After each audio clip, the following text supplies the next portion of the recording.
Muito bem, vamos fazer aqui a aula 5, vai ser a quarta parte do capítulo 2. Da próxima vez a gente vai fazer a quinta e última parte, que vai ser os teoremas de Silo. Hoje a gente vai falar um pouco de grupos abelianos e vamos fazer o teorema de classificação de grupos abelianos finitos. Depois a gente vai falar um pouco de ações de um grupo em um conjunto, preparando já para os teoremas de Silo. Muito bem, primeiro eu relembro aqui o que é a soma e a soma direta em grupos. A gente começa aqui com o grupo abeliano A e dois subgrupos seus, B e C.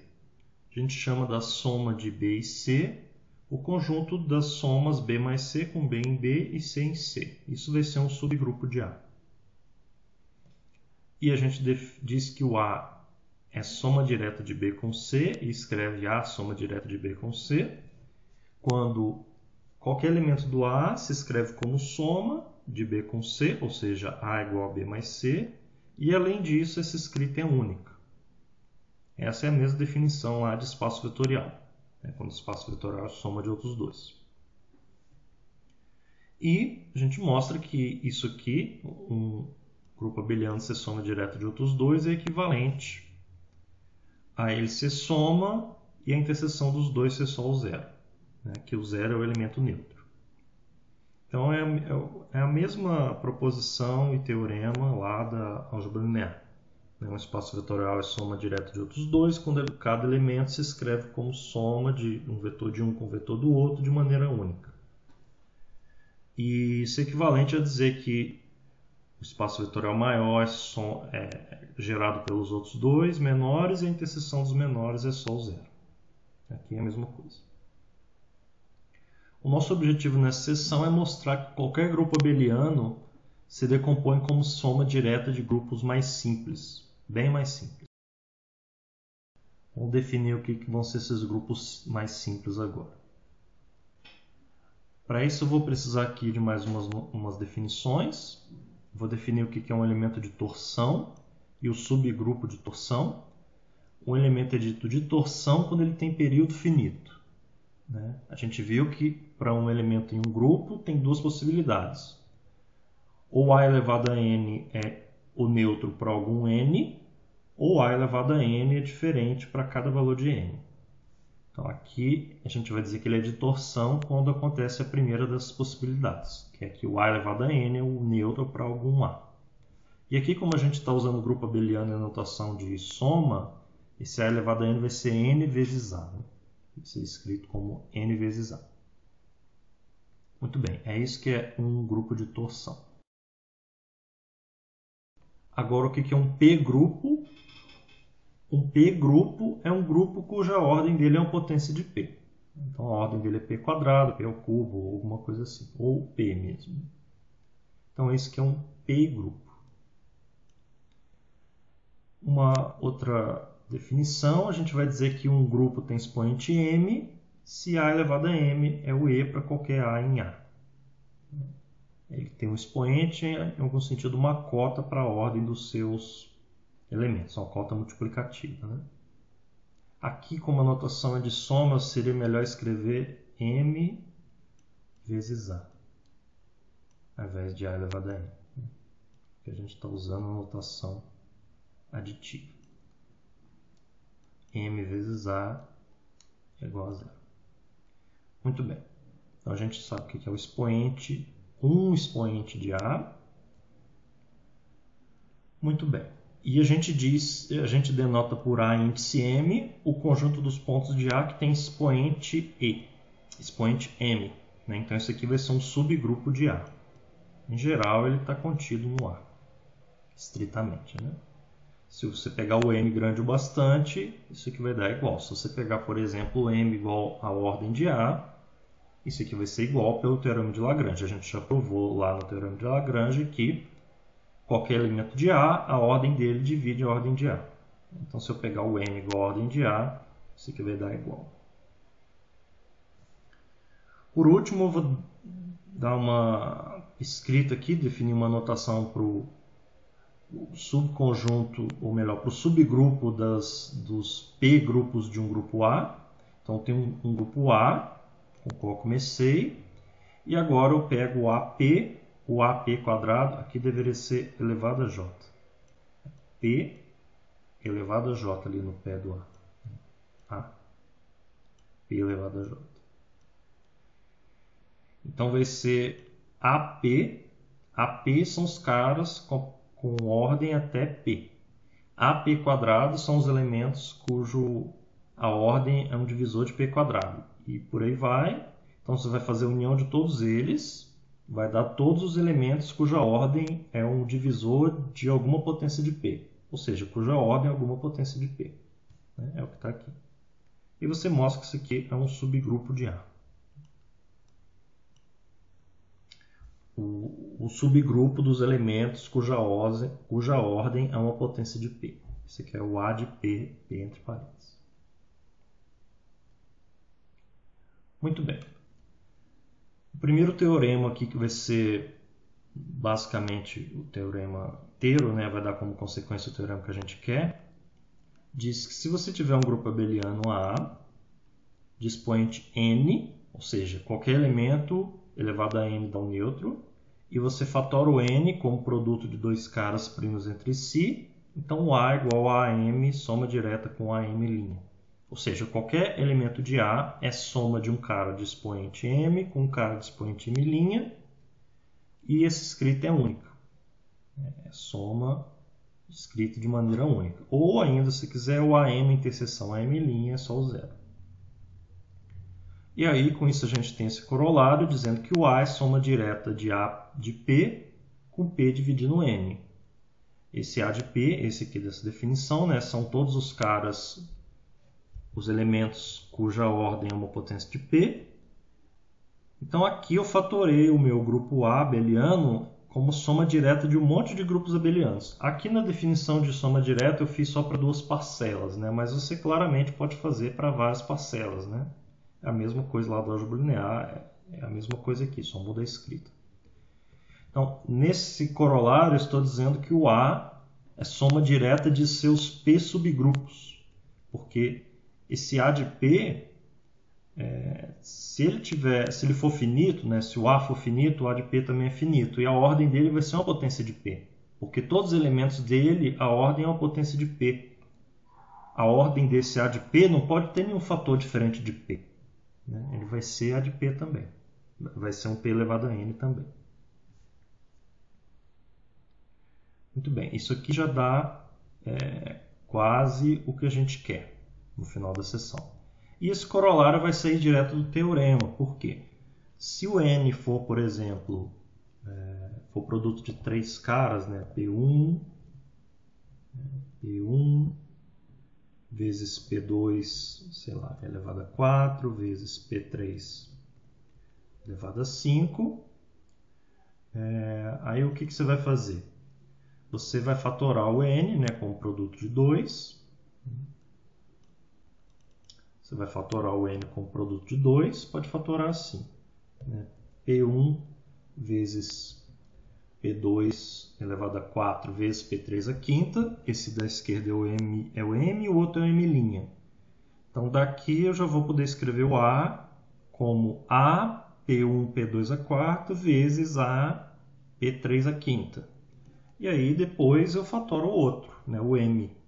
Agora esse cara daqui, esse AM, é um cara de expoente m. Todos os caras aqui vão ter expoente m. E eu fatoro o P1 também. Então vai ser P1 vezes P2 elevado a 4 vezes P3 elevado a 5.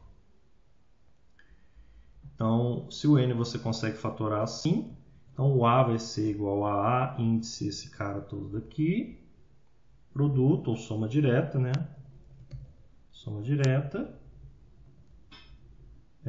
com A P3 a quinta. Né? Aí depois eu fatoro esse primeiro A, vai ser AP1, soma direta, vou botar um mais aqui, né? Mas é soma direta, AP2 a quarta, soma direta, AP3 a quinta. Né? Aí eu vou ter escrito A como soma direta de A de P. Esse aqui vai ser o A de P1, esse aqui vai ser o A de P2 e esse aqui vai ser o A de P3. Nota que aqui na definição eu defini o A de P como essa soma infinita. Mas se o A for um grupo finito, essa união aqui tem que ser finita, na verdade, né? Esse infinito, uma hora isso aqui vai estacionar. Ou seja, o A de P, entre parênteses, vai ser o A índice P elevado a J, para algum J grande o bastante. Né? Porque a ordem dos elementos de A não pode crescer indefinidamente. Então, essa união aqui, cada A de P desses aqui, na verdade, vai ser um A índice P elevado a J, quando o A for finito. Muito bem. Vamos fazer aqui a prova do teorema. Então, eu quero provar que o A é soma direta desses dois. De um cara de expoente, dos caras do expoente M com os caras do expoente M'. Então, eu vou começar como você começa sempre que você tem dois caras primos entre si. Sempre que você tem M e M' primos entre si, você sabe que existe em RS, tais que Rm mais SM' igual a 1. É que eu vou começar. Agora eu pego um cara qualquer de A e eu vou montar um cara de AM e um cara de AM' para escrever o X como soma desses dois. Eu vou fazer assim, vou fazer R vezes M vezes X, SM' vezes X. Esse RMX, o RM não é elemento do grupo A, ele é um inteiro. Esse RMX significa a soma de x com ele mesmo, Rm vezes. Em notação multiplicativa seria x elevado a Rm. E aqui o z é x elevado a SM'. Então, da maneira como eu montei o x e y, é claro que o y e z, é claro que o y mais z é igual a x, né? Pela igualdade de cima. E além disso, o y vai estar em AM. Por quê? Ele vai estar em AM', na verdade. E o z vai estar em AM. Aqui não tem essa linha. O y vai estar em AM'. Por quê? M' vezes y é M' Rmx.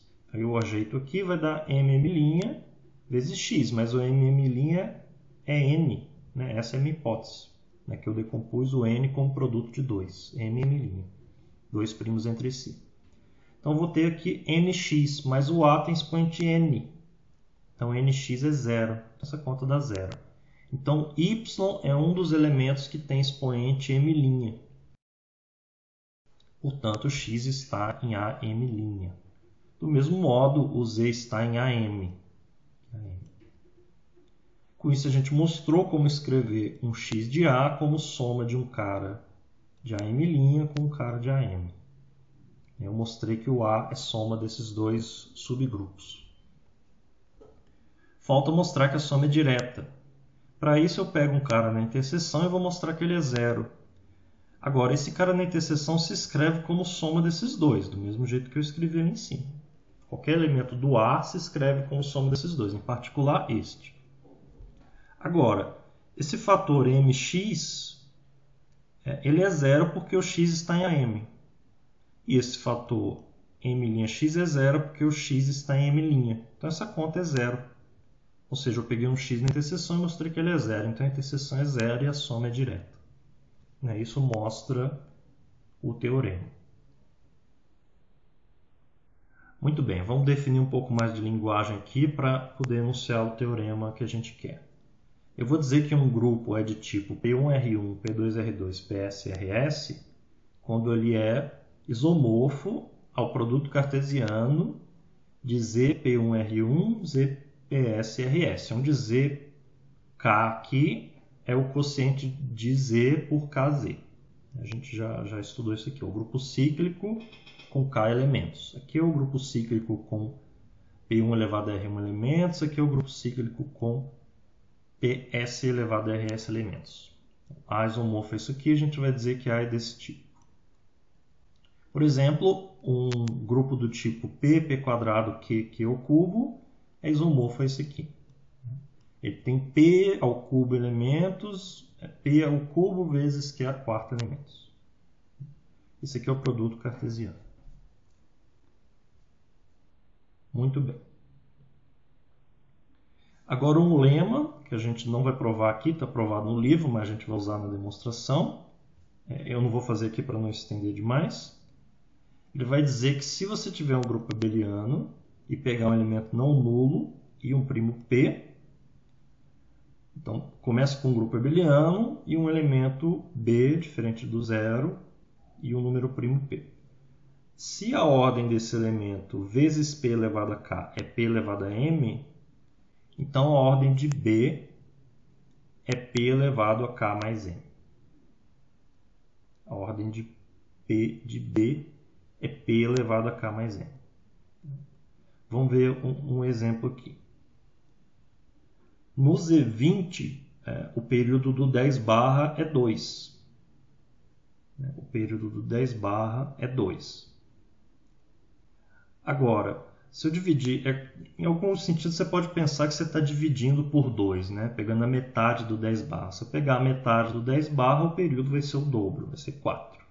Muito bem, esse teorema aqui é a peça que falta.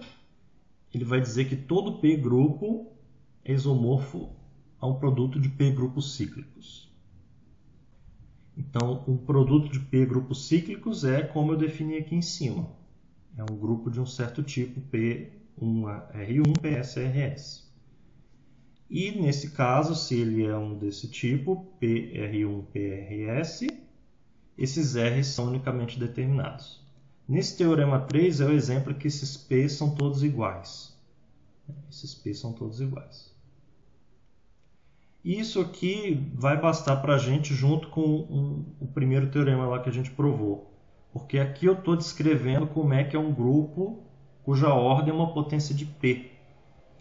Enquanto que lá atrás, nesse corolário, eu descrevi como é que eu decomponho um grupo abeliano qualquer, finito, como soma direta de grupos abelianos, tais que cada um, a ordem dele é uma potência de P. Então, cada AP desses é um P grupo, e eu estou dizendo que cada um desses APs é desse tipo. Então, no fim das contas, o meu grupo abeliano vai ser uma soma direta de um monte de P grupos. Para cada P diferente, um grupo diferente. E para cada P, o grupo vai ser produto de grupos cíclicos desse tipo aqui. Muito bem. Para provar esse teorema, a gente vai precisar de um lema, que eu não vou provar de novo, fica aí para vocês provarem, mas a gente vai usar. Ele diz que você, nessas condições aqui do teorema, pode puxar os elementos do quociente com a mesma ordem. Mais precisamente, se você tiver um elemento de um grupo de período maximal quer dizer que ninguém tem período maior do que o dele. Digamos que seja P elevado a R1. Aí você pega o grupo gerado por ele e faz o quociente. Agora, qualquer cara no quociente, B barra, ele é representado por alguém em A com o mesmo período. O A tem período E, P elevado a E. Então, se você tem um elemento de período maximal e faz o quociente e olha para os caras na chegada, qualquer cara na chegada de período P elevado a R é a imagem de um cara de período P elevado a R também. Para isso, precisa que o período seja maximal. Muito bem, isso aí fica aí para vocês provarem. A gente vai usar isso aqui, porque a gente vai fazer a prova por indução no tamanho de A.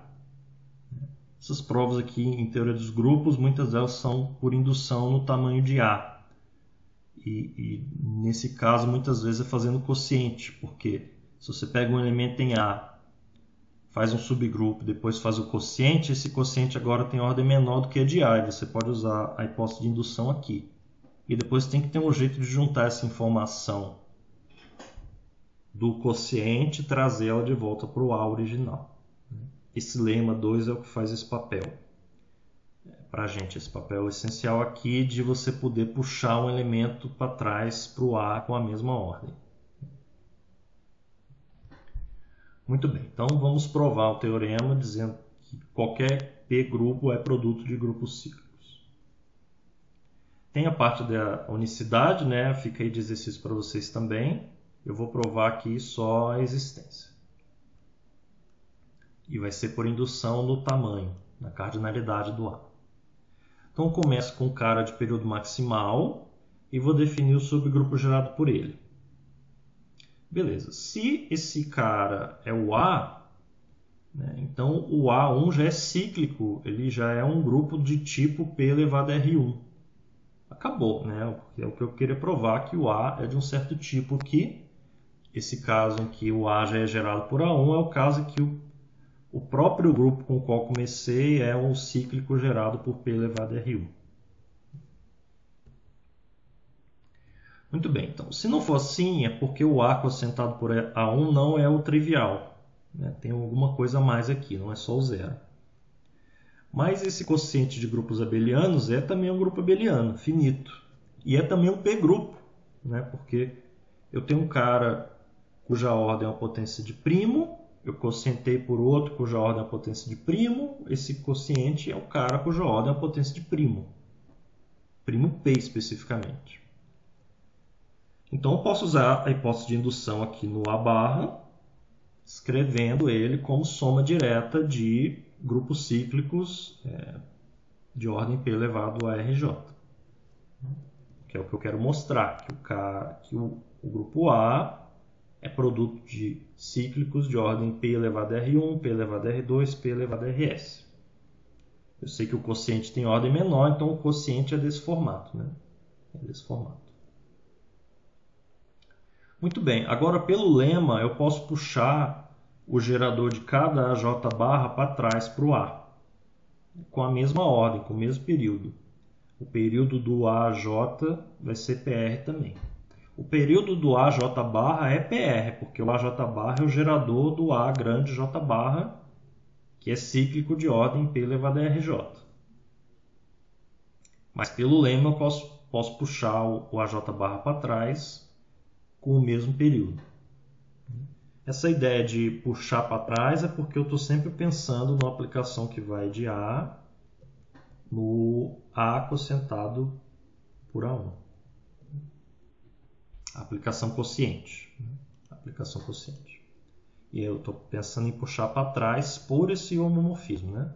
Eu tenho um AJ barra aqui na chegada, que está em algum desses, tá no AJ aqui, e eu vou puxar ele para trás pela F. Isso aqui é uma aplicação sobrejetora, né? É o homomorfismo canônico.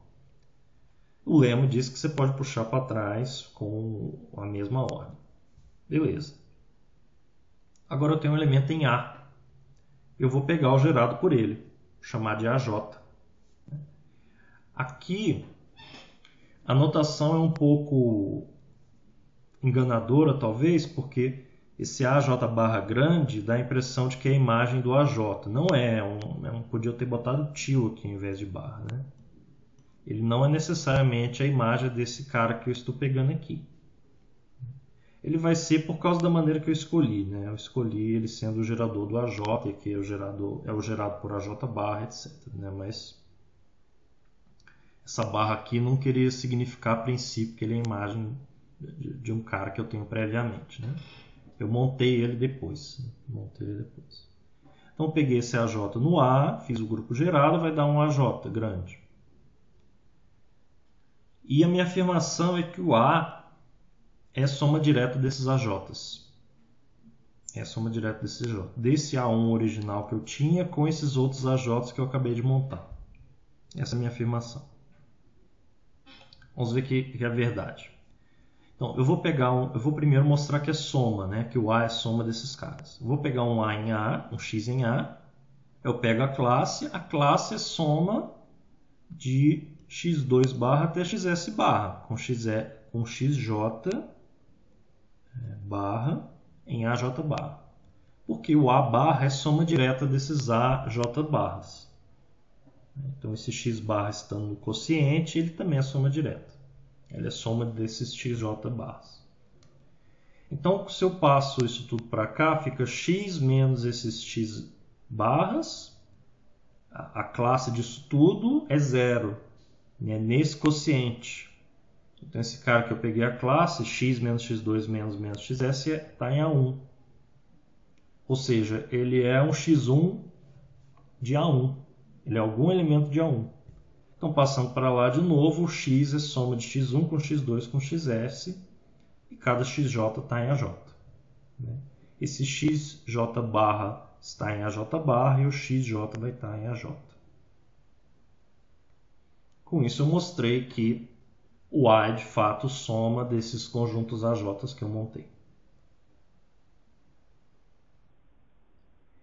Então, eu mostrei que é soma, agora eu vou mostrar que a soma é direta. Então, vou escrever o x de duas maneiras, como soma de caras de AJ. E eu vou pensar na diferença. A diferença, xj menos a soma dos xj menos yj, né, se eu passar tudo para cá, né, vai dar x1 menos y1 mais x2 menos y2, etc.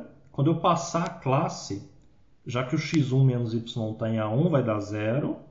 E os outros todos eu vou ter uns z barras aqui. A soma desses z barras é 0, né? Eu vou ter 0. E, por outro lado, esses zj's, eles estão em j barra, né? AJ barra. Esses zj's barras estão em AJ barra. E a soma aqui do lado da direita, no AJ barra, é direta. Então, eu tenho 0 escrito como soma de AJs barras, cada AJ barra em cada ZJ barra em AJ barra.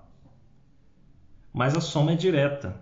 A escrita é única, então cada um desses caras é 0 no quociente. Cada um cara é 0 no quociente. Agora, esse cara ser 0 no quociente vai implicar que ele é 0 também originalmente em A, em AJ. Porque essa aplicação, o homomorfismo canônico de A para A barra, vai me dar um isomorfismo do AJ para o AJ barra, sempre que o J for diferente de 1. Por causa da maneira como eu montei os As e os AJs. Né? O A1 ele vai no 0, mas os outros As todos vão no AJ barra, é um isomorfismo nos outros As. Então esse ZJ barra ser 0, quer dizer que o ZJ originalmente já era 0. Então esses Z são todos 0, então os X são todos iguais aos Y, do 2 para lá, e no 1 também é, né? Já que no 2 para lá são todos iguais, vai cortar aqui e vai dar X1 igual a Y1. Isso mostra que a soma é direta. Muito bem. Vou fazer um exemplo aqui. Para grupos abelianos de ordem 8, é esse teorema aqui que a gente acabou de fazer. Grupos abelianos de ordem 8 tem 3, tem o Z8, tem o Z4 produto com o Z2, é do tipo 2 elevado a 2, 2 elevado a 1, ou tem também do tipo Z2, Z2, Z2. Esses aqui claramente são diferentes. Vocês têm que ir treinar um pouco e fazer um pouco de exercício para ficar mais claro para vocês que eles são diferentes. Mas eles são porque o Z8 ele é cíclico. Os outros dois não são, para começo de conversa. Você pode testar aí e verificar que eles não são cíclicos. Segundo, o último aqui tem expoente 2. Qualquer cara aqui do último tem período 2. Qualquer cara aqui do último tem período 2, enquanto nesses de cima não, tem caras de períodos maiores. Aqui tem um cara de período 8 e aqui tem dois caras de período 4, pelo menos. E daí outra diferença, aqui tem um cara de período 8, aqui não tem, nem aqui também não tem. E aqui tem um cara de período 4, aqui não tem, e aqui também não tem. São 3 grupos diferentes. São os únicos jeitos de somar. Aqui o 8 é 2 elevado a 3, né? É o único jeito de particionar o 3. É 3 sozinho, 2 mais 1 ou 1 mais 1 mais 1. Esses são os grupos abelianos de ordem 8. Aqui nos abelianos de ordem 20, o 20 é 5 vezes 4. Né? Então tem o Z5 cartesiano Z4, ou o 5 não tem outro jeito de fatorar, né? Mas o 4 tem. Pode ser Z2, Z2.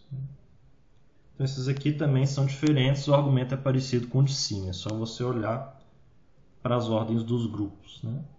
E você pode fazer isso para qualquer ordem de um grupo abeliano de ordem finita, que você vai conseguir listar todos os grupos abelianos daquela ordem. Muito bem. Vamos para a segunda parte agora, que é a de ação de um grupo em um conjunto. Vamos definir o que é uma ação para começar. Então aqui eu começo com o grupo G e um conjunto S. A gente vai dizer que o G age em S quando tem um homomorfismo. Aqui tem alguma coisa errada, né? Homomorfismo. Uma ação é um homomorfismo de G no grupo das permutações de S. E é isso. Bom, simples assim. Um homomorfismo de G no grupo de permutações de S.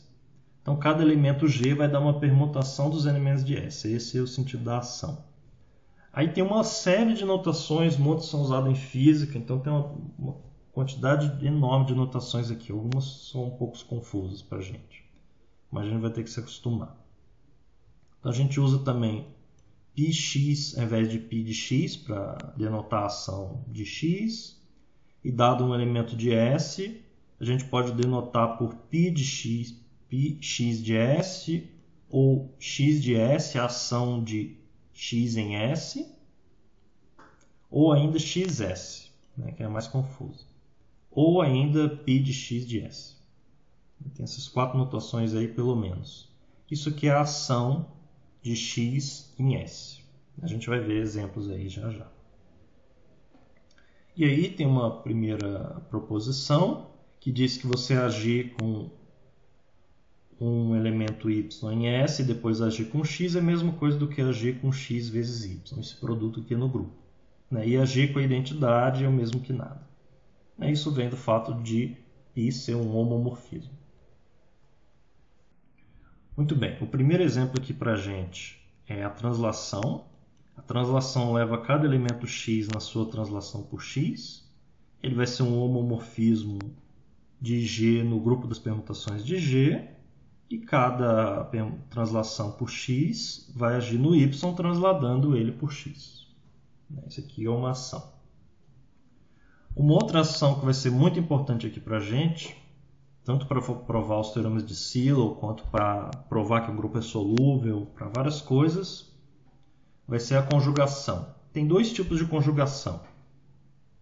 Tem a conjugação nos elementos e a conjugação nos subgrupos. Esse primeiro aqui é a conjugação nos elementos. Então vamos relembrar a definição da conjugação por um elemento x. A conjugação por elemento x é um homomorfismo que leva y em x, y, x a menos 1. Isso aqui vocês trabalharam aí nas outras sessões. Agora, ação é a aplicação C que leva cada x na sua conjugação por x. Muito bem. E o núcleo disso aqui, tinha algum exercício lá para trás, vai ser o centro de G. O núcleo são as conjugações, são os x, tal que a conjugação por x é a identidade. Então, são os x, tal que x, y, x a menos 1 é igual a y para cada y. Isso vai ser exatamente o núcleo, vão ser os x que comutam com todo mundo. Muito bem, então tem essa ação que é a ação de conjugação. Ela pega os elementos y e conjuga eles por x, vai andar neles. Muito bem. E tem a conjugação em subgrupos também.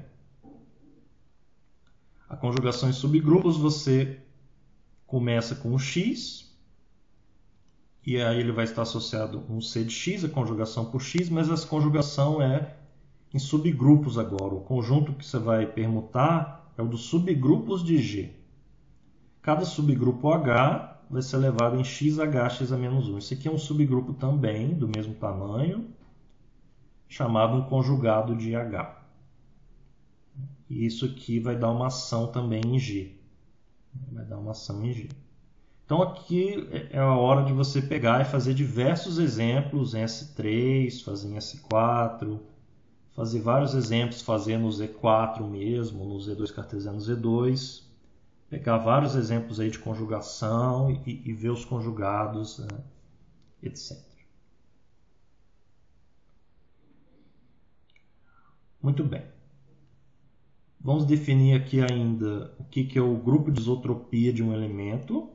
O grupo de isotropia de um elemento, o subgrupo de isotropia de um elemento, são aqueles elementos x de G que fixam o S, que não fazem nada com o S.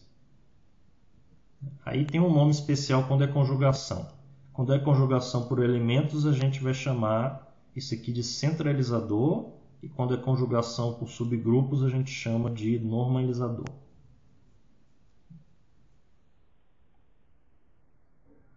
Muito bem, aí aqui tem um exemplo, para ficar um pouco mais claro essa questão do normalizador e do subgrupo de isotropia, aqui no caso da conjugação por subgrupos.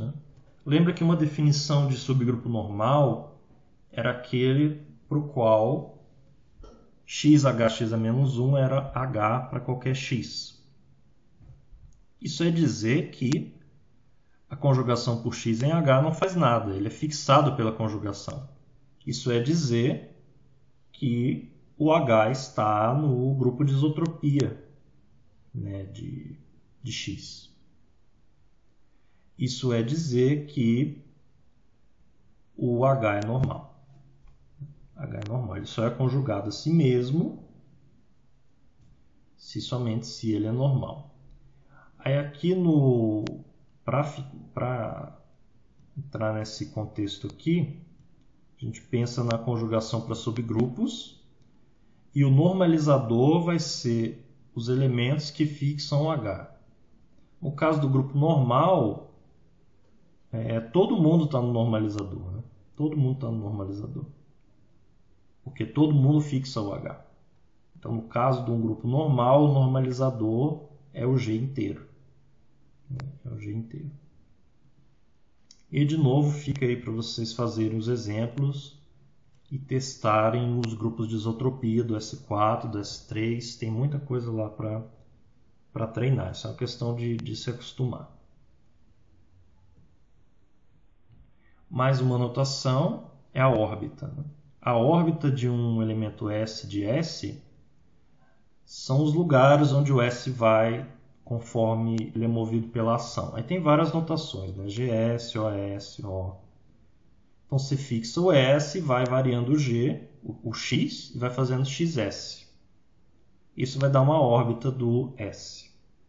Esse S está em S, no conjunto no qual está sendo feita a ação. E aqui é diferente, Aqui a gente vai olhar para os caras de G.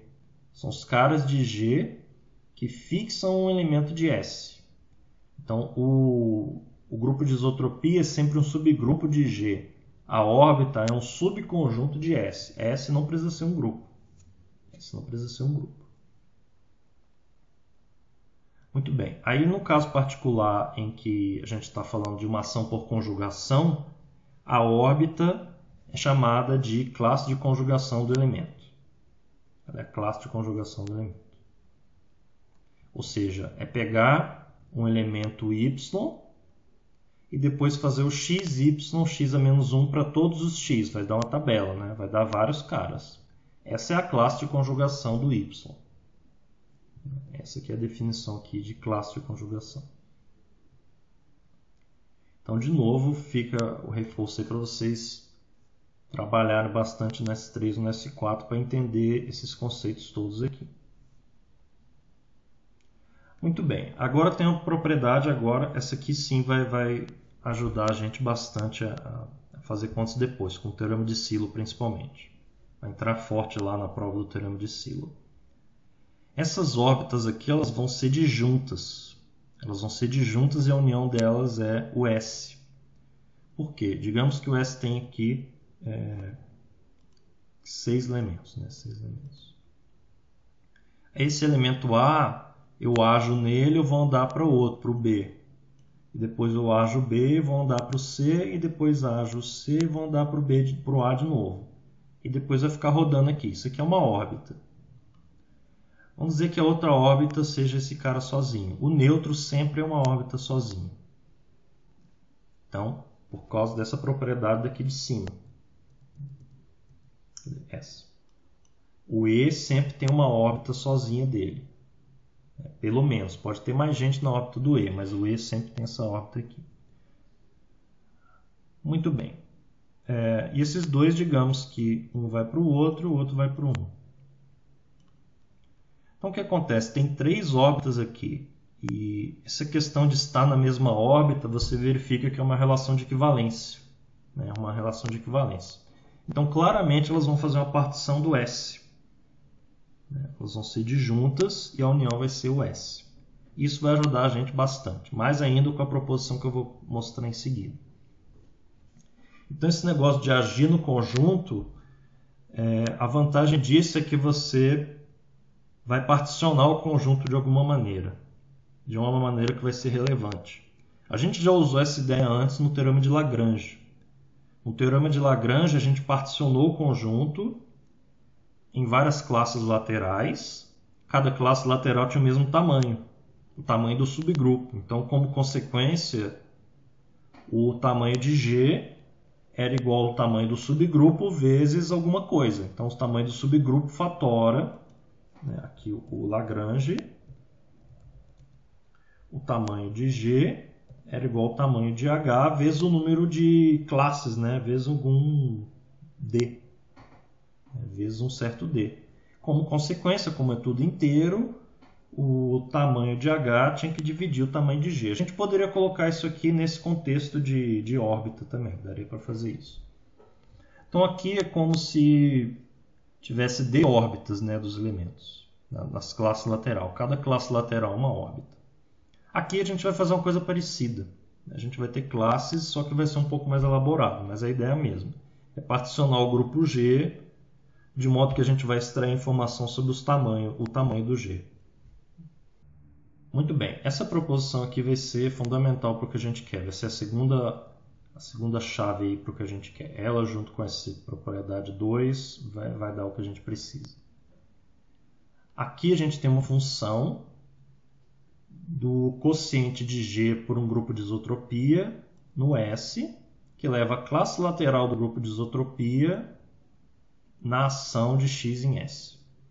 Então aqui você fixa um S, você faz essa construção aqui, fixa um Szinho, esse aqui é um Szinho do Szão, e o S não precisa ser um grupo, então isso aqui não é um homorfismo de jeito nenhum, é uma função.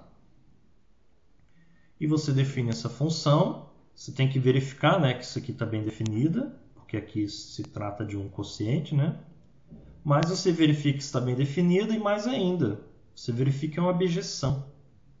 Então isso aqui é uma bijeção chegando na órbita, porque esses caras todos estão na órbita do Szinho, É a ação dos elementos de G no Szinho.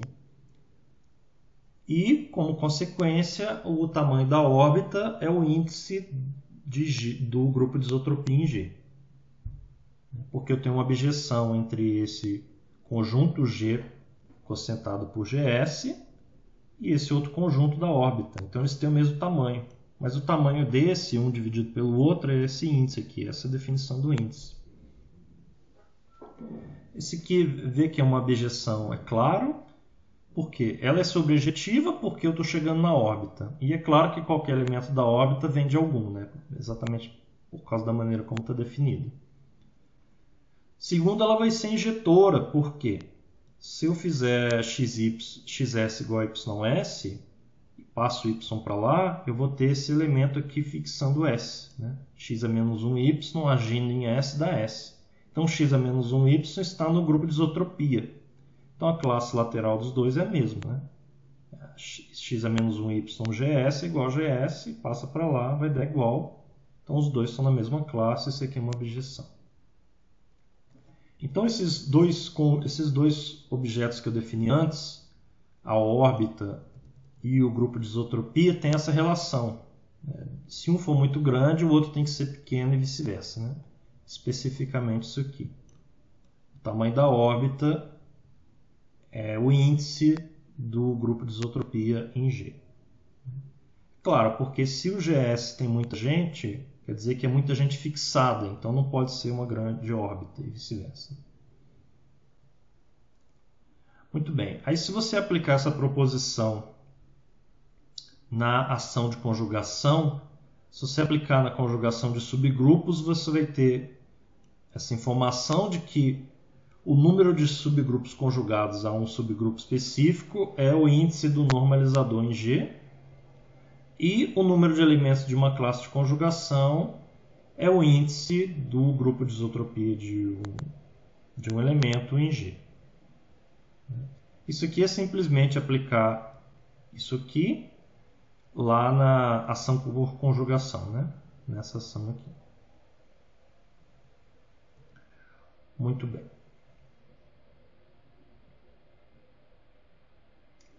Agora, vamos estender um pouco mais aquilo ali, entender um pouco melhor.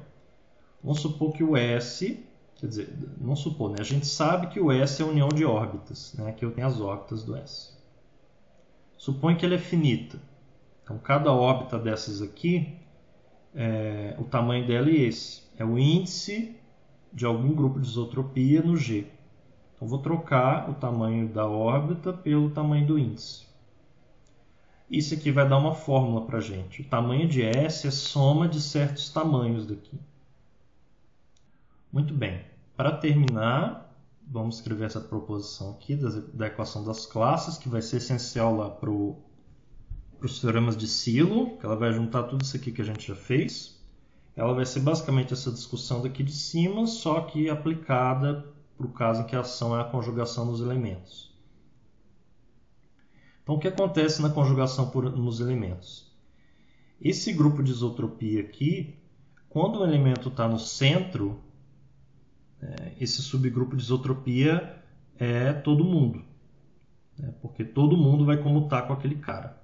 São os caras que fixam. O subgrupo de isotropia aqui, são os caras que fixam o elemento. Se o cara está no centro, ele comuta com todo mundo. Então, ele é fixado por qualquer conjugação. Então, para o caso de caras no centro, vamos escrever aqui. Se o X está no centro de G, então ele comuta com todo mundo. Né? XY é igual a YX para qualquer XY, né? Para todo Y. Aí o que isso vai implicar? Vai implicar que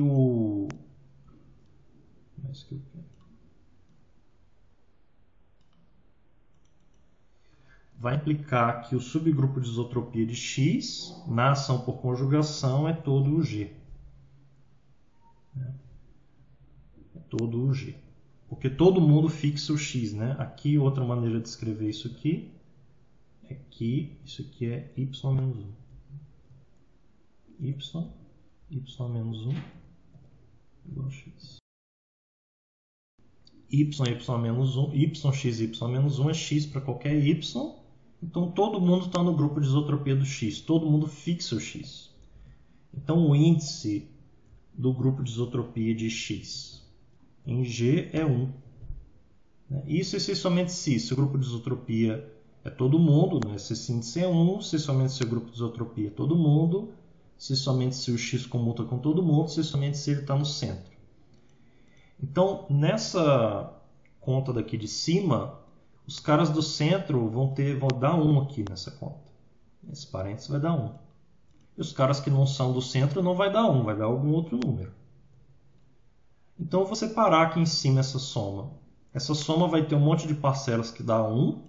Vai ter uma parcela para cada elemento do centro. E vai ter as parcelas que não dá 1. As parcelas que não dá 1 são aquelas nas quais o grupo de isotropia não é todo mundo, ou seja, a órbita não tem só o elemento. Então, vou separar aquela soma dali de cima. Agora eu estou fazendo com S igual a G, né? Porque o grupo no qual eu estou agindo é o próprio grupo G. É o G agindo nele mesmo por conjugação. Então, aqui eu vou ter os caras que estão no centro, que a parcela soma 1, e vou ter os outros que a soma é mais do que 1. E é isso, isso aqui é a equação de classes. Né? Você pode fazer para diversos grupos e conferir isso aqui. Isso aqui vai dar muita informação sobre o tamanho do G, né? Porque vai ter o tamanho do centro mais um tamanho aqui. E esses números aqui não são quaisquer também. O teorema de Lagrange vai entrar aqui porque cada GYI é um subgrupo de G. Então esse tamanho aqui é um divisor do tamanho de G também. Então não tem tantas opções assim para eu escrever essa equação de classe. Não tem tantas opções assim. Então fica aí de exercício para vocês trabalhar com S4, com D4, com todos os grupos pequenos que vocês têm, para entender bem como é que funciona essa equação de classe. Um caso mais simples possível, digamos o S3, vamos fazer o S3. O S3 tem 6 elementos. Vamos fazer ele gerado por A e B, o usual. Gerado por A e B. Como sempre, o A ao cubo é o neutro, B ao quadrado é o neutro. Isso.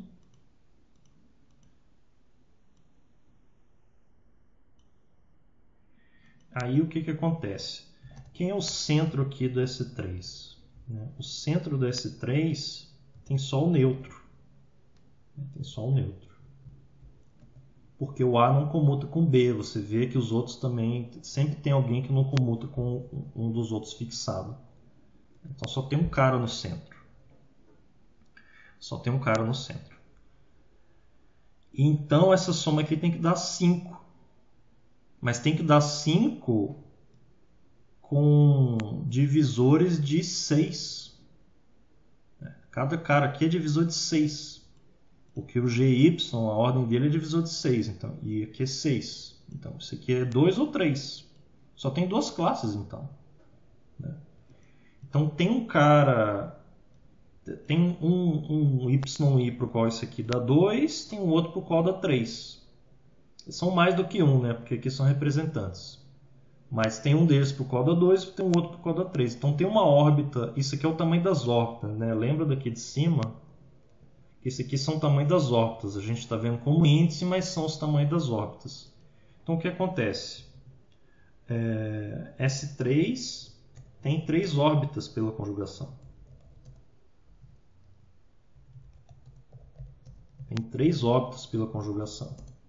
Tem o E é uma órbita. Tem uma outra órbita, que eu não sei qual é. Tem uma órbita A e tem uma órbita B, com o tamanho de A igual a 2 e o tamanho de B igual a 3. Aí fica aí para vocês fazerem algumas conjugações para saberem quem são os 2 elementos dessa órbita que tem tamanho 2 e quem são os outros 3 elementos dessa órbita que tem tamanho 3. Muito bem. Por hoje é isso. A gente continua da próxima vez.